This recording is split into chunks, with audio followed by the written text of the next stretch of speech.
आरवा एंटरप्राइजेसची branded विक्री आणि विक्रीतील सर्व सेवा, लॉयड आणि शार्प ब्रँडचे AC, TV, fridge, washing machine उपलब्ध। आमचा पत्ता Aarva enterprises, Naik petrol pump समोर, वागदे, कणकवली। संपर्क 9619 61 15 58 आणि 91 30 34 79 08।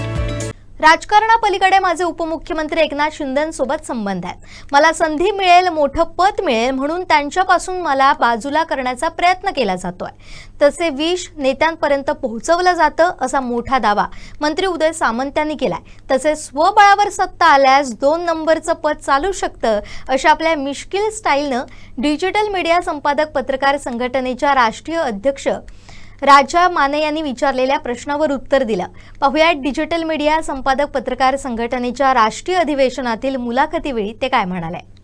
आता कसं आहे की शिंदे साहेबांचे आणि माझे जे संबंध आहेत हे राजकीय नक्कीच आहेत, परंतु राजकारणाच्या पलीकडचे देखील आहेत। आणि ज्यावेळी एखादा नेता माझ्यासारख्या कार्यकर्त्यावर विश्वास ठेवतो, माझ्यासारख्या मंत्र्यावर विश्वास ठेवतो, तर काही ठिकाणी असतं ना की उदय सामंत अति एकनाथ शिंदे साहेबांच्या जवळ जायला लागला आहे, त्याला बाजूला कसं करायचं ही देखील साहेब यंत्रणा आहे ना, जशी आमच्यामध्ये आहे तशी तुमच्यामध्ये देखील आहे, हे नाकारता येणार नाही, बरोबर ना। म्हणजे मी कोणाचा अपमान करत नाही, पण जसं आमच्यामध्ये आहे तसं तुमच्यामध्ये आहे। तुमच्यासारख्यांना वाटतं की उदय सामंत मोठा व्हावा, पण काही लोकांना वाटतं नाही याचं म्हणजे मगाशी जो पत्ता कट हा मी शब्दप्रयोग केला, हा सारखा टीव्हीवर दिसतो, हा सारखा शिंदेंबरोबर दिसतो, हा सारखा एकनाथ शिंदेंच्या संपर्कात असतो, मग हा कदाचित पुढे मोठा होऊ शकतो। मग आता काय करायचं, तोच मुख्यमंत्री होणार आहे किंवा तोच उपमुख्यमंत्री होणार आहे, हे विष आमच्या नेत्याच्या कानापर्यंत पोचवायचं। म्हणजे तुमची भावना साहेब चांगली आहे, पण अशी आहेत ना प्रवृत्ती। आणि म्हणून मी सांगितलं की ज्या पद्धतीनं शिंदे साहेब संघर्ष करत राज्याचे मुख्यमंत्री झाले, हा आदर्श त्यांनी कार्यकर्त्यांसमोर ठेवलेला। कोणी किती काही म्हणू, कोणी टीका करू, काय करू, हा त्यांचा वैयक्तिक प्रश्न आहे, पण ज्या कौटुंबिक सिच्युएशनमधनं ते संघर्ष करत तिथपर्यंत पोहोचले, अशा संघर्ष करणाऱ्या नेत्याला, संघर्ष योद्ध्याला आपण कुठेतरी चॅलेंज करायचं हे माझ्या स्वप्नात पण नाही।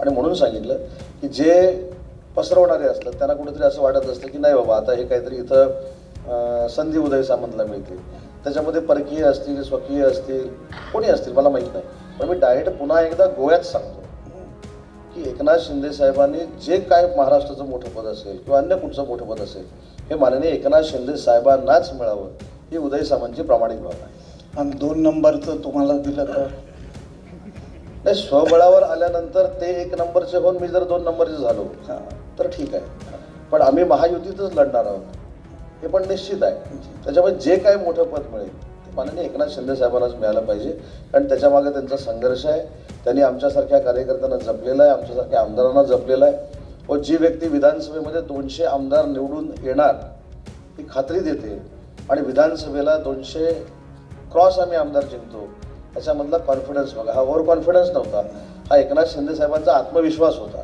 आणि अशा नेत्याला सपोर्ट करणं, त्याला पाठबळ देणं हे माझं कर्तव्य समजतं।